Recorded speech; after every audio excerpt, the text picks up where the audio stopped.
Good. Sticking it to the man. What the? I don't understand. Injected into my veins. I love that. My number one thing that is overrated is... Hi guys, before I jump into the video, I just wanted to do a quick little update and say thank you so much for all of your support on my last video. The love and support has been overwhelming, and thanks to those of you who did donate. It's made a world of difference. We're up to £25,000, which is unbelievable. But yeah, just want to say a quick thank you and to let you know that I am doing a Spartan Beast, or I'm actually doing a Spartan Trifecta, which is doing 3 Spartan races, starting with the Spartan Beast, and that is an obstacle course. It's 21 kilometers and it has 30 obstacles that are very like military style things. This is definitely going to be the hardest thing I've done, and I think I might be in a worse state than Charlotte by the end of this. But if you want to sponsor me for that, obviously donations still go to the same place. And yeah, if you want to follow along, feel free to join my Instagram and you can see how I do. Once again, just a massive thank you, and just wanted to keep you updated on that. But onto the video, which I'm much cheerier in, and it was filmed before everything went to crap, so onwards. Hi guys, and welcome back to my channel. If you're new around here, I'm Yvette and I moved to the UK 3 years ago, and I am documenting my experience. What was my old saying? I've literally forgotten it. I changed it like a month ago. For today's video, baby's gonna knock over my light. For today's video, I wanted to do a Reddit video because I like them. And so I don't think I've even said this for myself, so it's good to get the Reddit input as well as my own. Once again, Bambi is tippy tapping in the background, apologies. So today's video is all about what is something in the UK that is overrated. Initially, I would say, what do I think's overrated? Black cabs. I think they're too expensive. There, you heard it here first. Big cab is gonna come get me. The initial poster says Nando's. I do think Nando's is overrated, to be honest. Like, it's not bad. So what I think's funny is, like, in America and UK and probably Europe, there's a lot of like chain restaurants that are like proper restaurants, like Wagamama's, not overrated. Nando's, where it's like you get like a home cooked meal kind of thing. Like by that I mean you get like vegetables on the side and like meat and rice or something like that, do you know what I mean? Whereas in Australia it's like you have fast food, so like McDonald's, KFC, or you have restaurant quality food. There's no like middle ground. It's very, I don't know, it's definitely missing from Australia. It's not so much here, but Nando's falls into that for me. I was like, it's nice, don't get me wrong, but I do think people go on it a lot. I think it was a joke because it was like an internet post that said I could go a cheeky Nando's, and Americans had no idea what that meant. Roast dinners. I controversially do think they're overrated. I like a roast dinner, but I don't understand why they're so hyped, other than the Yorkshires. Other than that, I don't understand. New build houses. A lot of people want to build a new house so they don't have any work to do for them, but they're dreadful. Thin walls, tiny rooms, tiny windows, and because glass is more expensive than brick, etc. What I found, fun, boring fact for you, my special subjects are home insurance and tax. House insurance and home insurance in the UK is much cheaper than Australia. And I think that's because a lot of them have been built to last, particularly like the older styles. So like, you know, a wall isn't just going to fall down because it's been up for like hundreds of years. And I think part of that, like the new builds don't have that. They don't have the longevity to like prove that they're gonna last. But I do think, and this is just like what you're exposed to, I think British people tend to value like modern looking things more because you're so surrounded by history all the time, whereas I find historic things really nice. I like to look at real estate for fun. And so like, I like, if I see a big old Georgian mansion with like an original fireplace, I'm like, that's my style. Injected into my veins. I love that. But then I know other people that just get those houses that are like a new build or renovated older house that's just like all grey and white in the inside and there's like no character. I really like the history and the character that comes with the houses here. I live in what was a council house like back after World War II. My house was built in 1920, and so it was, yeah, 1920. So after World War I, is that what I said? Anyways, 1920s, I don't know when. Anyways, it was built by the government back in the day when there was like, you know, a lot of displaced people from World War I. So it was built by the government, and when it was built by the government back in the day, it was built to last because it was like costing them money and they were like, we don't want to fix this. Whereas obviously if you build with corporations, they're just worried about the profits and bottom line. So private companies tend to cut costs and make less good products. Shocking. 90% of roast dinners, far too often it's overcooked meat, mediocre veg, a Yorkshire pudding that's either frozen or turned to cardboard on the hot plate, and instant gravy. Honestly, they're not wrong. They're not wrong. I also don't eat meat, so that's like a huge part of it, so I can understand why I probably wouldn't like it, but if you like meat, I can maybe understand why you would enjoy it more. Maybe as well because I think not that many spices. Like I would much prefer like a flavoursome curry. Slug and lettuce, it's a middle class Wetherspoons. I've never been to a slug and lettuce. I've seen it around though. I thought it was a restaurant. I didn't know it was a pub. Wetherspoons. I've done Wetherspoons. You've seen my video. I can't say I liked Wetherspoons. So sorry. It's a Wetherspoons with a neon sign and foliage. I had no idea the Slug and Lettuce was a pub. This is already blowing my mind. I can't understand how Ed Sheeran got so big. Nothing against him. He seems like a nice lad, but I don't see why there's so much more appealing than. I don't see why he's so much more appealing than other singers. I like Ed Sheeran. And I think it's because he's like easy listening, and it's like a lot of his music sometimes sounds like an Irish little jig, not a jig, but do you know what I mean? Like an Irish, when you go to a pub and you just have like music in this, like, maybe I'm thinking of one song and it was Galway Girl and it was Irish. He's just got like he does the 4-chord thing, you know, where it's like you can make any song out of 4 chords to be played on the radio. I think he's just doing that. No one's offended, you know?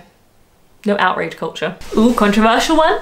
Hot weather in the months of July, August, maybe June. Where too humid an island with too little infrastructure to deal with it. There's a sweet spot, usually in May, where you can feel the heat from the sun and enjoy a fresh greenery and wildflowers and still have substantial enough breeze to wick away the sweat. Disagree. Summer in the UK, specifically London, is the best place on the planet. Particularly if climate change is coming, you know. London's gonna be the place to be, it'd be like Barcelona. That's a joke if anyone loses their mind. Obviously climate change is a big deal. With climate change and the trend recently for hotter and hotter summers year on year, we're rapidly approaching the point at which I'm certain air conditioning will grow in significance in popularity in a domestic setting. So for context, in Australia, and I'm only saying this, sorry if this is super patronising, I just don't know anyone in the UK that actually has air conditioning, whereas air conditioning is very common in Australia for obvious reasons. Air conditioning is hot and cold, so if it ever got to the point where you would need cooling 3 to 4 months of the year, it would make sense because you can also heat with it. So if you're building a house, I think more houses will be built with air conditioning than radiators. Particularly if the gas prices are what they are. My bill was insane. Tea is just a drink, not a social identity. I don't like tea that much. I like it a little bit, but people, I don't know how people drink it in hot weather. Okay, here's someone's like, I've been waiting and here's my list. Mrs. Brown's Boys. I don't know anyone that genuinely likes Mrs. Brown Boys. I do not know. Wetherspoons. You know what? That's my number one. My number one thing that is overrated is Wetherspoons. I've been there. The UK has so many, it's like, it does my head in, and here, this is gonna be like a proper rant, because like, I love British pubs. I've told you that, this is not new news. British pubs are maybe one of the things the country does best. So like a Wetherspoons is just a crap version of like something that's very common and way better. Does that make any sense? Like why, like I understand prices maybe, but like quality, like you get what you pay for. Like we went to one in Tooting in London, and I was doing my video for best and worst Wetherspoons. Feel free to check it out. I will link it above. And it was £1 for a beer, but it was flat and hot. So like, surely you'd rather pay £3 for a beer and have it cold and bubbly. I don't understand. Love yourself, guys. If you can't love yourself, go to a better, don't go to Wetherspoons. New build houses, football, Love Island. How dare they? Love Island is the best. I severely regret not watching all of Love Island back to back during the lockdown. That would have been amazing. Adele / Ed Sheeran, any pop star, the X Factor. X Factor is overrated, I do not like. Coronation Street, I agree. Hollyoaks, agree. In fact, any program that isn't QI or Peep Show, honestly, are they wrong? Lady Baby coffee shop, I don't know what Lad Baby, I don't know what Lad Baby is. Coffee shops, London is not overrated, obviously. Tea, coffee, I don't like coffee. Sainsbury's, Sainsbury's I didn't think was particularly rated, but okay. Black Cabs, that was my one, and the Royal Family. You know what I think isn't overrated, surprisingly, and you're probably all going to call me a Tory, but Waitrose. We never used to shop at Waitrose because it's like, it is expensive, and I still wouldn't do like a proper shop there, like your weekly, because I just think it is like unnecessarily expensive. But if you want like niche things, I do think it is quite good. Like Waitrose own brand, those things are like, if you want, I don't know, they just have a good range of vegan stuff and vegetarian things. So my niche health wanker foods, as I call them, very good in Waitrose. But yeah, I'll do my grocery vegetable shopping. I do that generally at like either Aldi or a farmer's market, whatever's nearest. Colin the caterpillar cake. I've never had a Colin. Maybe I'd get one of them for a video and try it. Yes, everyone says it's dry and sickly and the chocolate tastes cheap. Well, it is cheap. Was that the... Colin, is he Sainsbury's or is he Tesco? Because I know Cuthbert was Aldi. Cocktails that cost more than a mortgage because they have dry ice in them. I'm going to the Alchemist soon because Daniel's parents are coming in summer, so we've already planned an evening out with them. We're going to the Alchemist, so I will be one of those people paying too much money for a very cool Instagram story, because that's what you're paying for, really. Do you remember Love Island last year and there was that girl that said, "Real air"? I haven't stopped. I'm a problem. And also, for some reason, it sounds more northern when she was from Brighton, which makes no sense. A real air. Nando's and Greg aren't supposed to be the best thing since sliced bread. It's cheap and cheerful like McDonald's. Also, I swear I get a moan about Greg's or similar every post 3 days. I think Greg's has its place.